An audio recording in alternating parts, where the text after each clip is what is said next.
લોકસભાની ચૂંટણી પહેલા ભાજપનું ઓપરેશન લોટસ ચાલી રહ્યું છે। એક બાદ એક કોંગ્રેસના નેતાઓ પંજો છોડીને કેસરીઓ ધારણ કરી રહ્યા છે। આ બધાની વચ્ચે સૌરાષ્ટ્રના વધુ એક દિગ્ગજ નેતા ભાજપમાં જોડાવા જઈ રહ્યા છે। જી હા, અમે વાત કરી રહ્યા છીએ મહુવાના પૂર્વ ધારાસભ્ય કનુભાઈ કલસરિયાની, જે ભાજપમાં જોડાઈ શકે છે। મહુવાના વડલીમાં સી.આર. પાટીલ અને કનુભાઈ વચ્ચે બંધ બારણે બેઠક યોજાઈ હતી। આ સમયે માયાભાઈ આહિર પણ ઉપસ્થિત રહ્યા હોય તેવી વાત સામે આવી।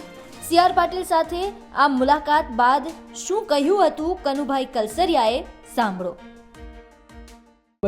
બાબત તો આજકાલ તમે માહોલ જાણો છો, એ લોકો પણ વધુ ને વધુ પ્રયત્નો કરે છે કે વધુ ને વધુ સારા લોકો એમની સાથે જોડાય। તો આ માત્ર શુભેચ્છા મુલાકાત હતી, સાથે બેઠા, વાતચીત કરી, જમ્યા અને આવજો કહીને છૂટા પડ્યા। બાકી ચોક્કસ પ્રમાણે તમે ભાજપમાં ભળો છો એવી વાત ચાલી રહી છે? ના, એવી વાત ચાલી રહી છે, પણ મેં વિચારવાનો સમય માંગ્યો છે। તો સાહેબ, આપ ક્યારે કેસરિયામાં જોડાશો? એટલે વિચારીને હું એમને જવાબ આપીશ। અત્યારે ભાવનગરથી તમને ટિકિટ આપશે એ વસ્તુ અત્યારે આ ચર્ચામાં નથી। અત્યારે માત્ર ને માત્ર એ લોકોની શુભેચ્છા મુલાકાત, અને હું રાજી થયો કે ચાલો શુભેચ્છા મુલાકાત છે, કે અહીંયા આવીને આવી રીતે પર્સનલ મળતા હોય તો એ સારી વાત છે। આપની કેવા પ્રકારની રજૂઆત હતી?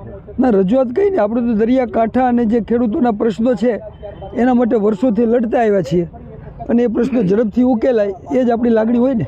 એક મિનિટ સર, આપનો નિર્ણય કેટલાક દિવસ સુધીમાં આવી શકે?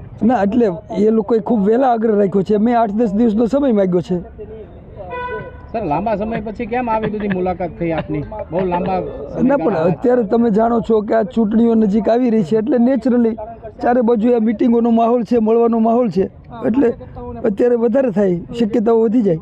ના સાહેબ, આ ભાજપમાંથી છૂટા પડ્યા પછીની આ બીજું ઇલેક્શન છે, આપ ઘર વાપસી કરશો તેવું લોકોના મુખે ચર્ચાઈ રહ્યું છે, તો આપ કરશો ખરા? નથી, અત્યારે હું કહું એ બહુ વહેલું કહેવાય, કંઈ કહી ન શકાય। અત્યારે મેં વિચારવાનો સમય આવા મહાન પાર્ટીના મોટા લોકો પાસે માંગ્યો છે।